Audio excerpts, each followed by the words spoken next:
Welcome to the Real Money Show, the number 18778 Silver, and the website guildhallwealth.com. Of course, here on the Real Money Show, we talk about the virtual indestructible money that is gold and silver, the type of money that will last for generations and last a lifetime. The number 18778 Silver, the website guildhallwealth.com. My name is Jeremy Wiseman. I'm joined by Jerry Correia, and this week we've got some market updates. We've got some new forecasts from some major banks, and we want to talk about the rise of gold in AI and, of course, much, much more. Jerry, what'd you think of this week? We had a nice recovery week in gold that probably most people didn't really notice. Yeah, it's starting to recover. The metals obviously sold off following the Trump victory. There was a lot of speculation, and there still is speculation and digestion happening from the mainstream media about how the rate cuts will unravel, signaling that Trump's policies will continue to be inflationary. Therefore, Trump is somehow a hawk, and he's going to keep interest rates higher for longer. That's never been his stance. He's always loved, going back decades, he's loved low rates. He loves refinancing debt. He knows how to handle the debt. And further, he's even cited as saying he wants negative interest rates. So you got to pierce through some of the mainstream garbage. It is a loose monetary policy. Yes, he will be cutting rates. And I think when we start focusing more on the Federal Reserve, which is going to happen, when there's a lot of other focus around other parts of his government that are being focused on, from the FBI and other Attorney General and stuff, the Department of Education, and everyone in Linda McMahon coming in. Everyone's focused on these things, but I think when the focus is back on the Federal Reserve, we're going to see lower rates and ultimately lower U.S. dollar. The U.S. dollar is coming off a 2-year high, and this is the reason why it's been a major headwind on precious metals recently. But overall, silver is back up 3.5% to recover on the week, and it's a bounce off of the lows. We started the week off at $30.25. Back today to $31.31, recapturing the $31 level, up 31% this year. Gold is up 5.6% this week, retraces off the lows and finds support due to a lot of the geopolitical uncertainty in Russia and Ukraine. We saw some bomb strikes that used UK and US arsenal, a lot of which uses a lot of silver. Remember that. So gold started off the week at $25.60 US per ounce, ends up over 2,700, 2,707 as I'm speaking, up 31% also this year. But the loonie off 6.5% this year, looks to further weakness, having the main headwind being December rate cuts. Bank of Canada looked to slash rates, Jeremy, so it's just making the loonie much, much worse off. Well, yeah, I think if I'm not mistaken, both metals got to about the 100-day moving average, and we've had a V-shaped recovery back up to the 50-day moving average.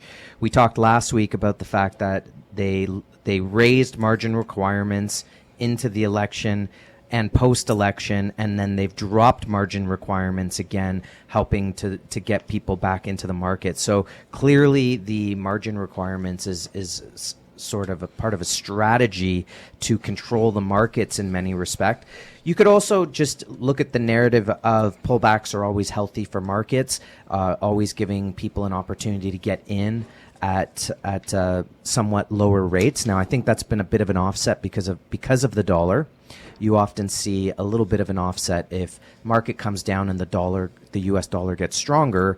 It costs more to buy in Canadian dollars, but that's very limited. It is very limited. I know it's a big concern. Although it's funny, I saw a post this week about, if they don't lower interest rates, is that going to be bad in December in Canada? And I'm thinking, one thing that is often not talked about is that if you drop your rate and you're lowering the value of your dollar, that's great if you're an export nation. But if you're importing everything, it just means that everything gets more expensive. Mm-hmm. So I think you have to balance these things. And of course, in the United States, I think that's part of a big balancing act as well. Yeah. You're going to cut all of these agencies and you want to make smaller government.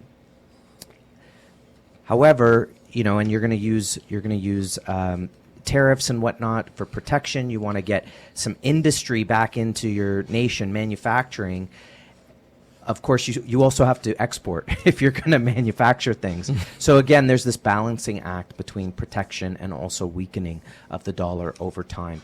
And of course, how else do you pay off 35 plus trillion in debt with a strong dollar? You can't really. No. You can't expect productivity, GDP, to go through the absolute roof and quadruple it in order to pay off the debt.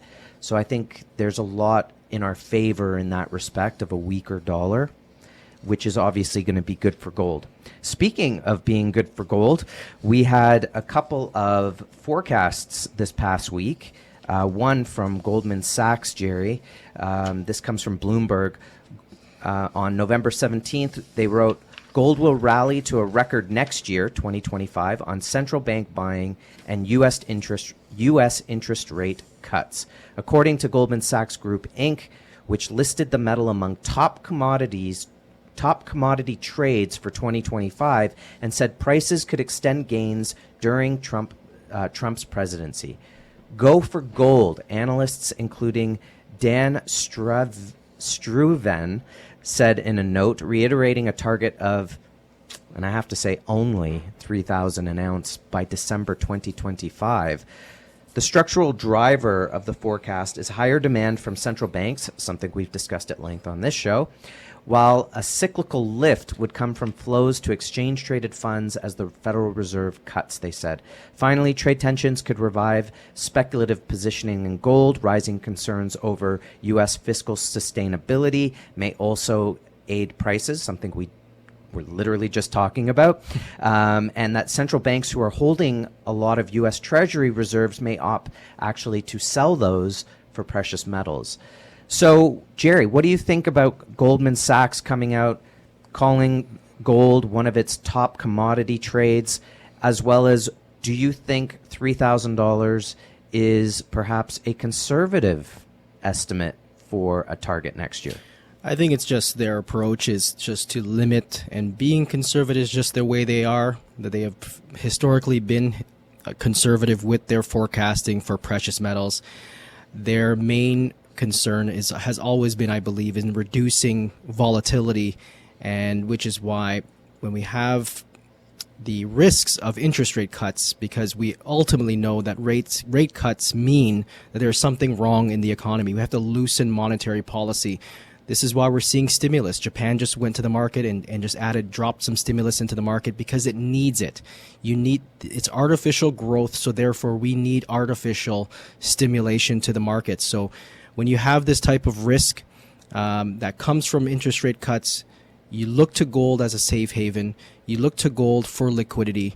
And this is why it's their mantra right now. Go for the gold. Goldman Sachs is saying it. UBS is also coming to the table. We'll talk about UBS in the next segment. Of course, these are things that only come out through Bloomberg, through their articles. It's rarely something that you're going to see on the mainstream financial news networks, because it feels a lot, Jerry, like gold and silver are trading in the shadow of cryptocurrencies. But of course, gold is going to play a major role in technologies going into the future, something we're going to talk about in the next segment. For now, if you believe in what Goldman Sachs is saying, even from a conservative perspective, it may be time to look at holding physical gold and physical silver in your registered account and become your own central bank. The way to do it, you contact Guildhall Wealth. We'll show you how it works, which is effectively at the end of the day, you're going to have physical gold and silver that you own directly. You can go to the vault, personally audit your holdings. That's right. Hold it in your hand. And it's held in a vault facility outside the banking system, securing your wealth, the type of wealth that will last a generation. It is a true heavyweight in terms of what real money is. As you said, Jerry, liquidity and security. That's what people are looking for. Not just return of their capital, but return on it, gaining over the years. Over the last 20 years, silver's up close to 400%, gold's up over 600%. These are the type of gains you need to beat inflation. And even Ron Paul himself, which I want to talk about in the next segment as well, has talked about it's great that they're going to come out with the Department of Government Efficiency, but you should still be holding gold through this period of time. And you can do that in your RSP. Just give us a call, 1-877-8-SILVER, and the website, guildhallwealth.com. And we're not the only ones talking about that, right, Jerry? No, absolutely not. Not just us. Don't take it just from us. A new report from Oxford Economics suggests silver in diversification. We often talk about gold, but a new research report from the Oxford Economic highlights silver's strategic role in diversification, that institutional investors should allocate to silver to their portfolios for optimal diversification and risk reduction. The study conducted highlights silver's low correlation with other asset classes and its potential for strong returns, especially given its growing industrial applications in green technologies. Of course, like the Silver Institute, they failed to mention no data on the military's demand for silver. That is the major driver for silver demand around the world. And we have to do what they're doing. We have to allocate into physical silver as well, doing what the Russian central bank is doing. They're not just acquiring stockpiles for industrial usages and applications, which is wise. You want to have that stockpile, correct? But we also want to have monetary reserves. And central banks around the world need monetary reserves for two reasons. They need liquidity. And the second reason is independence from all of the bananas that we're seeing in the market. And in the market is bananas today. It doesn't make any sense. And when that happens, the uncertainties, it's all about lowering your correlations, lowering the volatility with gold and silver. The number, 1-877-8-SILVER, the website, guildhallwealth.com. Great place to check out the type of products that we offer at Guildhall, which, by the way, are all LBMA approved. That means that this type of product is liquid all around the world. Sometimes people will buy non-LBMA approved product, which there's not necessarily anything wrong with that, and you could save some money doing it. However, something that a lot of people underestimate when it comes to acquiring physical metal is the liquidation process, selling it down the road. You want to make sure that that's as easy as possible. And one way that you could do that is to hold the physical product, your own holdings, in a vault. At Guildhall, we utilize Brink's fully allocated, segregated accounts. It allows you for ease of liquidity. So for clients who may have decided to move to Mexico, or they're on vacation, or they're somewhere around the world, or they're just very busy, or maybe they live an hour and a half away from Guildhall. When the time comes to sell, you want to be able to sell quickly. You want to be able to liquidate your holdings, get the price right away, and get your funds right away. That's right. And having an account, and it doesn't have to be everything, but having some of your holdings in a depository account could be a lifesaver and could also gain you a lot of profit down the road. The number for that is 1-877-8-SILVER, and the website guildhallwealth.com. Jerry, what do you think about that? My thoughts, Jeremy, and the argument for holding metals right now, physical precious metals, outside a digital banking system is key right now.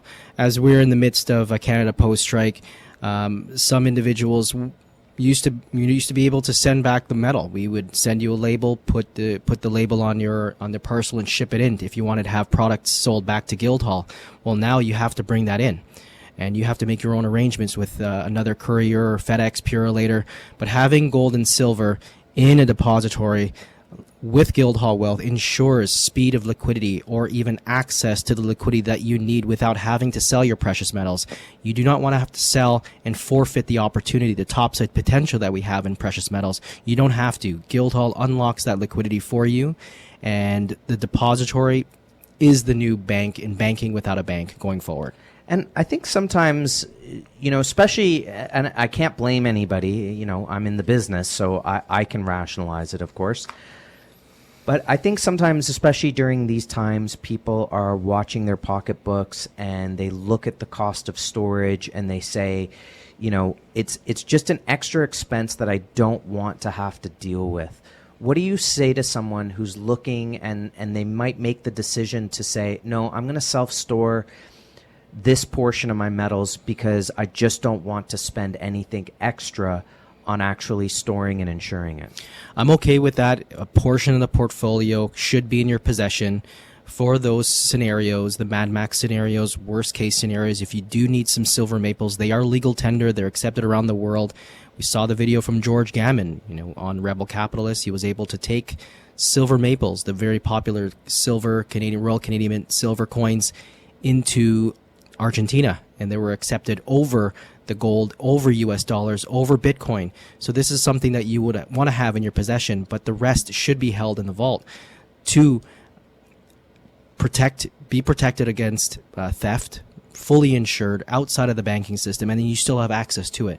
So having a little bit of both is a wise play, and we can help tailor that portfolio, that hard asset portfolio, some gold and some silver. I think sometimes as well, I think that being transparent can sometimes be a punishment.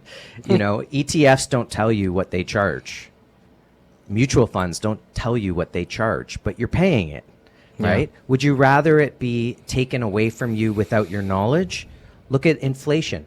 The government has had you believe for the past 30 years that 2%, at least 20, 25 years plus, that 2% inflation should be acceptable, that you should accept 2% loss of your purchasing power every year.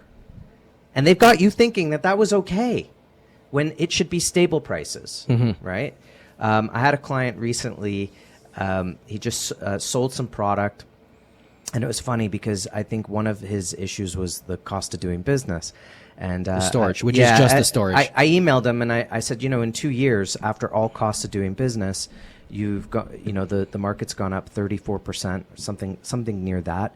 He averaged 17% annualized return with a storage cost of 2.5% over those 2 years. So I think the ends justifies the means, definitely. If it was a market that was going nowhere, again, I've said this ad nauseum, but if you're at 600% over 20 years, it's negligible. It's negligible. That's right. So let's get back to where the price is going. Goldman Sachs isn't the only one talking about gold rising over the next year. We also have UBS has come out into the mix talking about the rise in gold. This comes from Bloomberg. UBS joins Goldman in forecasting gold's rally and saying that it isn't over. UBS also flagged more buying from monetary authorities. The official sector which tends to buy physical gold bars. Isn't that interesting? The official sector tends to buy physical. In other words, central banks don't buy the ETF. No. They buy the actual product and take delivery. It's likely to continue adding to reserves for diversification purposes and amid geopolitical tensions and sanction risks. It said many central banks' gold reserves remain small as a percentage of total assets. I like that. For the fact is we talk about that at length on this show, and it's just interesting to put it into the perspective that gold reserves remain a small percentage of total assets for most of these large institutions, and that it is set to continue to grow. And I think for those really paying attention, Jerry, the type of people that we have great conversations with every day, they notice that the world monetarily is changing, that we are moving back to, as Vince Lancy says, a mercantile world where it's no longer credit. It's no longer pay me later. It's can you afford to pay me now? Right. Right?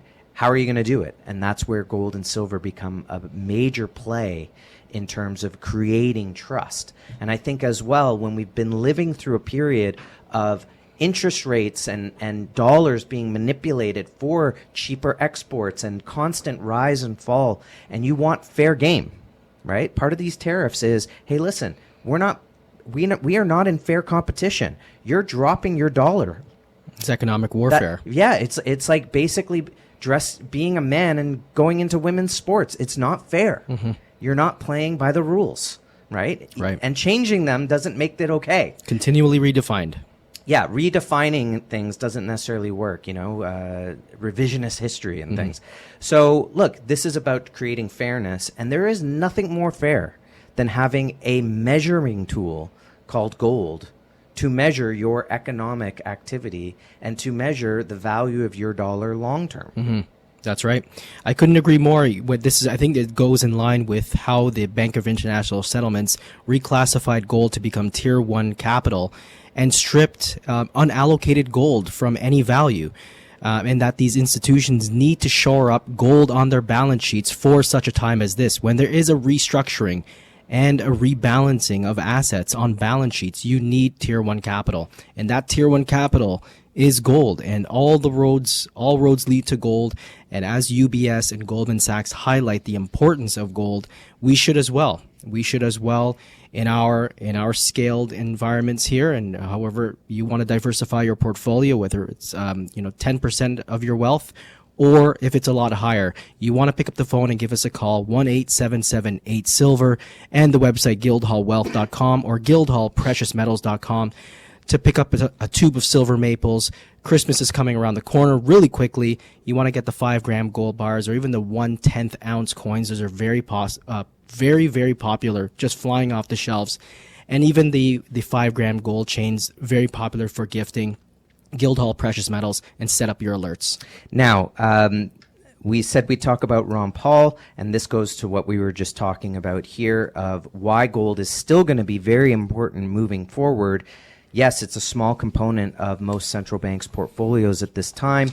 It's probably, if you look at Rick Rule, and he talks about the fact that most of the public, investing public, is not even involved in gold. And you look at the mainstream news, they've got you all hopped up on Bitcoin. It's reminding me of when they were into Beyond Meat. That's right. Do you remember those days? Yes. They wouldn't stop talking about it. All right. Never touched it. Yeah, they're like us. We never stop talking about gold. So this comes from Kevin Fernandez 82 on Instagram. He put out this post because Elon Musk on X said, would be great to have Ron Paul as part of the Department of Government Efficiency. The great Ron Paul, he obviously Austrian economist, believes in sound money. And he wrote back, I'd be happy to talk to you about it. And then he wrote through his Birch Gold Group post. He said, my new partnership with Musk. Elon Musk wants to clean up Washington's wasteful spending before it destroys our economy. As part of his plan, Elon was asked if I should help to create the proposed Department of Government Efficiency. I was glad to see he liked the idea. However, I think there's even more urgent threat to your savings. Yes, government waste is stealing your tax dollars, but inflation is stealing something far more precious, your life savings. Government inefficiency may cost taxpayer billions, but inflation has already stolen 18% of your purchasing power since 2021. This is Ron Paul. Mm-hmm. Yeah, remember they used to cut him off when he was debating for the presidency. That got me they so used angry. to just go to commercial. That this is good stuff, he would always say. That's more money taken out of your pocket than any wasteful government program. The good news is, while we work to fix Washington, you can protect your savings today. And he goes on to say, use gold to protect your wealth. And of course, he's talking about your IRA accounts through Birch Gold. Now, of course, in Canada, I think everyone is acutely aware when the Prime Minister decides, he says, I want to give you $250.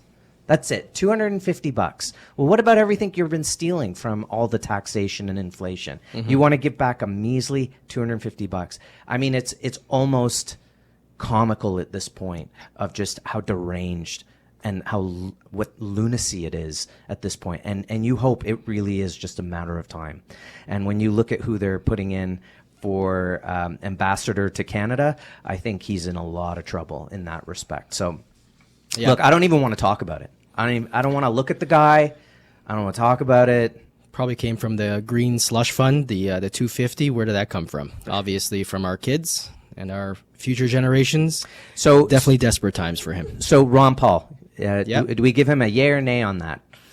Give him a yay, of course. So you think that even though they're going to be slashing and creating more efficiencies and putting new great policies in place, that ultimately this is still a time, you would agree with Ron Paul, to be protecting your wealth from inflation? Yes, it still has to be that way to protect against inflation until until the the upward revisions and the revaluation of the gold and silver. We are going to be seeing a lot of policies coming into play, and I think one of the first policies that I'm excited about is what Politico wrote about recently, was how Trump aims to revive that Keystone pipeline that really impacted Canada as well. That pipeline was going to go right into Alberta and surrounding areas and creating a lot of jobs and dependence and independence from importing oil. And I think if we do that, it will be deflationary in regards to a lot of costs that we are incurring here in Canada. So it's a huge thing. And, I'm very excited about that first and foremost. We have a lot of clients in Alberta as well that were laid off. But we need to kickstart this and get digging, which requires a lot of manpower and a lot of resources. Canadian reconstitution is what we're going to be needing over the next several years once this government is out. And what it could lead to is incredible wealth for the country. And one of the things that even if you decide to never own gold, you might benefit from that no matter what. We're going to talk about that in the next segment. The number 1-877-8-SILVER, the website guildhallwealth.com. If you want to hold physical gold and silver in your registered account, give us a call. We'll show you how to do it. Holding physical gold and silver is a very safe and simple process. All you have to do is give us a call. We'll show you how to do it. And again, it couldn't be safer because there's no counterparty risk. Any other type of vehicle where you're holding gold and silver in a registered account, believe me, has counterparty risk, whether it's a pool account, an ETF, a gold-backed fund. All of these things mean you don't own your gold and silver. Whereas with Guildhall, you own it directly. That means you are getting rid of the counterparty risk. And some people, Jerry, lose their minds with this, by the way, because they want to see the fine print. There's no fine print. You don't need fine print when you own it directly. Correct. Something to think about. So we said we'd talk about precious metals in industry. And Jerry, you brought an article talking about gold in the tech industry. Do you want to tell us a little bit more about that? Yeah, absolutely. I think what it comes down to, Jeremy, I think for me, I heard one of these quote-unquote Trump allies mentioning this week that they recommend selling off the past for the future, which means selling off your gold reserves and moving away from gold and embracing Bitcoin for the reserve. You mean like something like being unburdened by the past? That's right. Well, a little bit of studying of history, you would realize that central banks require gold for liquidity. And I think there was, and just to bring that up really quickly, there was actually a Bitcoin warning this week that came out that really talked about, it came from Justin Bonds this week that talked about the Bitcoin's vulnerability to a bank run, how it could potentially take, about 1.82 months long if everyone wanted to liquidate at the same time. If a panic sets in, he says, the vast majority of 33 million on-chain users will not be able to exit in the Bitcoin market. The queue would be, in fact, 1.82 months long, potentially even triggering a death spiral, annihilating investors. Bitcoin's code and math do not lie. All of these numbers can be independently verified by looking at the Bitcoin source on your own full node. The math, he says, the figure for on-chain Bitcoin holders was taken from Glassnode's analysis on March 2023. The TPS calculation is based on max theoretical block size divided by transaction size, and it looks like it will take about 2 months for all users to exit the network in a mass exodus scenario, like a massive party where you just can't get out, Jeremy. And when we think about the reasons why a central bank, the Federal Reserve, and for a senator to mention, let's embrace this potential Bitcoin to replace gold reserves, which is the most liquid asset class in the world, the largest asset class with Bitcoin. The governments are not going to. They need a little bit quicker exit strategy than 1.82 months. It's not just that. It's not about necessarily the liquidity. It's that it's a tier one asset, so you don't have to liquidate it. You can just send it. That's right. You can say, listen, I've got this much gold. It counts. So you can borrow against it, or I can send it to you, or you can sell it, whatever you want to do. Right? That's how it works. That's the whole point of being a tier one tier one asset. And liquidity is a big part of that. I think what that gentleman was saying effectively is just the fact that because it takes so long to process these things, that if you had a lot of users wanting to process all at once, it becomes very difficult. Yeah, and then the rates start to go up, the fees to get out starts to increase, right. and all of you these know things. That's going to happen. But when we look about, potentially, I don't want to say abandon, but shifting away from the gold industry, we really look at the industry as a whole. And this paper came out from the Minerals Council of Australia. And Australia, in terms of its gold, ranks second in the world behind China's gold production, Canada being fourth in the world. Imagine that. Well, let's just talk about that. So if gold mining were to be really set loose, same thing with oil, you think about Canada and you think that we're just, we're paying these carbon taxes that no one else in the world pays. We're just being punished as Canadians. And also the CRA is going after everybody for everything, It's just punishment what's happening right now. But imagine if they unleashed it. Unleash it.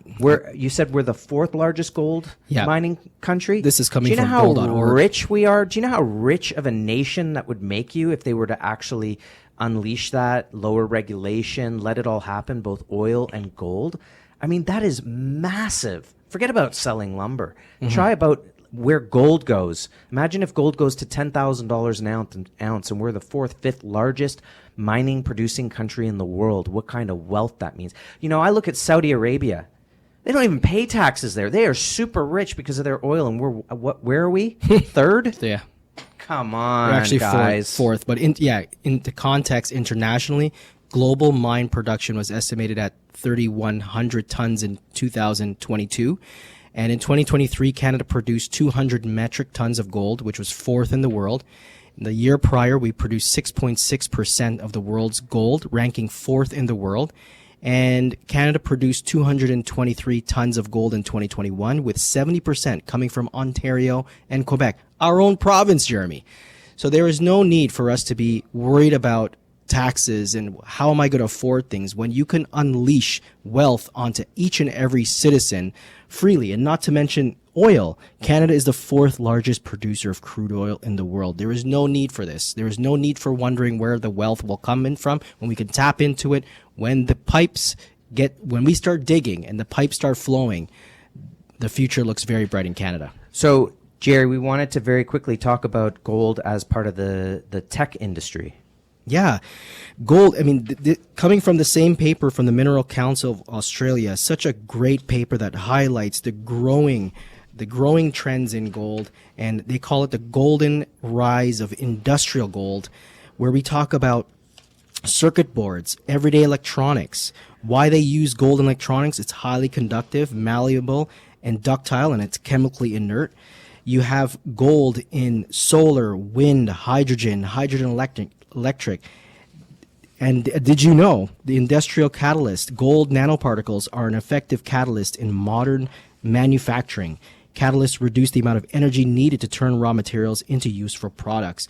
And this is just, again, as we advance technologically, the more and more gold and silver especially is needed in every single application and industry that requires these things. And I think that if we are entering into, quote unquote, a golden era where you're lowering regulations, you're creating efficiency, you want to unleash the power of the entrepreneur in the US, and ultimately I believe that will also spread to Canada, then that means that entrepreneurs are going to be coming up with brand new technologies that are going to just continue to proliferate. And I think that's where this really starts to get the juices flowing in terms of what could happen here and what the possibilities are. And you already know that we're on the cusp with regard to all of these usages.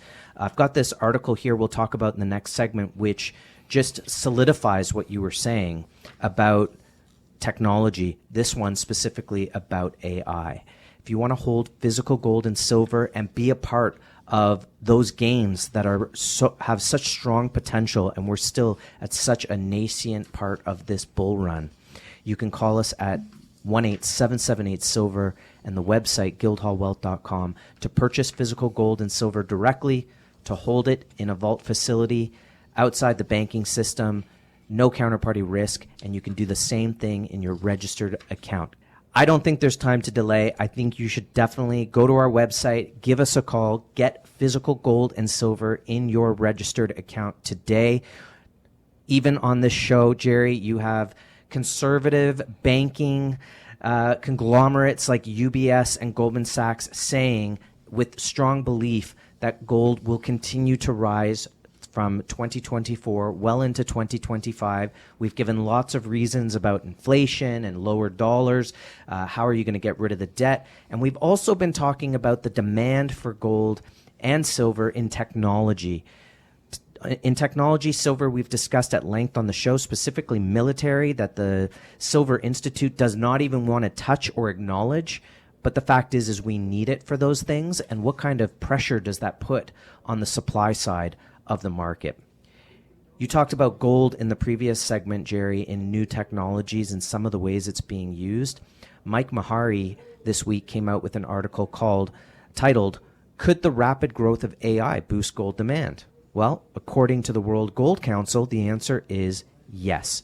As you said, Jerry, and it says here in the article, gold's excellent conductivity and its malleability make it an important component in the manufacture of electronic devices. He goes on to say, according to the World Gold Council analysts, gold's superior performance limits the extent of substitution, and the advent of AI may begin driving demand higher. AI requires a significant electronics infrastructure, and gold is an essential component in the manufacturing of AI-enabled devices.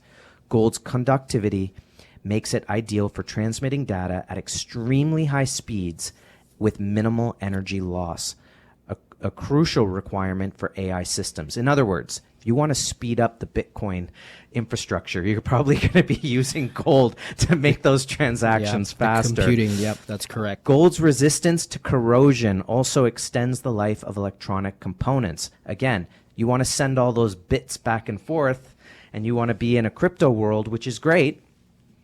That depends on electronic components, and gold, which is resistant to corrosion, is going to be a huge part of that.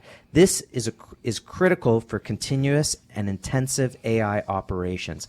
This is a great article, Jerry. He goes on to say the World Gold Council projects that the demand for more sophisticated hardware will rapidly increase with the advancement of AI, which I said in the previous segment as well. What do you make of all that?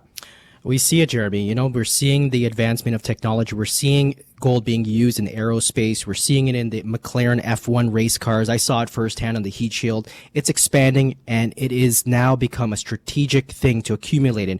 As we're seeing strategies of MicroStrategy, with their strategy of, getting Bitcoin on the company's balance sheets by selling their shares and buying Bitcoin to prop up the Bitcoin and propping up your shares at the same time. History can repeat. If you look what they did in 2020 or 2000, MicroStrategy pumped and they dumped. I'm not suggesting this is exactly the same thing, but is it a wise strategy? When we're seeing the world right now, and most of corporations, U.S. executives have never been more aggressive in selling stock so rapidly. They're on the sidelines. The strategy that the countries are employing is one of recognizing that control over the precious metals industry translates to energy security. That is a strategy that they're employing, and we should do the same. If we look at silver, on China's silver acquisition, for example, China's silver imports surged to 9,000 metric tons per year, catching up quickly to India. China revealed their 7-step silver plan most recently. You had Xi Jinping sitting on a stage pointing to silver on a stage, Jeremy, showing... Oh, that's when he was in Peru. This is it. Silver for solar, silver for electric vehicles he's pointing to, silver for... That's not a meme. Silver for AI, silver for robotics, and batteries. This is where it's going. And just recently... as the COMEX last month, October 25th, increased their margin requirements for silver futures contracts by 4 measly %, which ultimately makes it more expensive to transact on the COMEX, to reduce the activity on the COMEX. In contrast, just this week, the Shanghai Gold Exchange, which is a physical exchange as opposed to the COMEX, which is 99% paper, this physical exchange recently encourages more traders now to buy physical silver with huge minimum threshold cuts. They just slashed it by 40%, which is indicating a tightening of physical silver supplies. These new rules kick in, everyone, November the 20th. It just kicked in on the Shanghai Gold Exchange. So they're doing a micro strategies. They're encouraging people to buy the physical. They want more and more physical being purchased, which in any market obviously drives prices. The only thing is we got to get rid of the paper on the COMEX, and that means taking delivery, and that's going to happen. Eventually the rubber hits the road and the market's going to go through the roof, and those who are shorting the market are going to be in for a rude awakening. Jerry, thank you so much. We didn't even get to the banana. We didn't even talk about the banana. I'm sorry. $6.4 million. We'll have to talk about it next week in the meta world that we live in. Then, if you've missed a show, please follow us on X. Please like and subscribe on our YouTube channel, on our Rumble channel. And great to get all the feedback on those channels. But yeah, please like and subscribe and check out the channel if you haven't yet. Thank you so much for joining us here on The Real Money Show. Jerry, thank you. We've covered a lot of ground this week. If you want to get involved in the gold and silver market, just give us a call. The number's 1-877-8-SILVER. The website, guildhallwealth.com. And the future gains can be yours if you just contact Guildhall and hold physical gold and silver in your registered portfolios. Thank you so much. This has been The Real Money Show on 640 Toronto.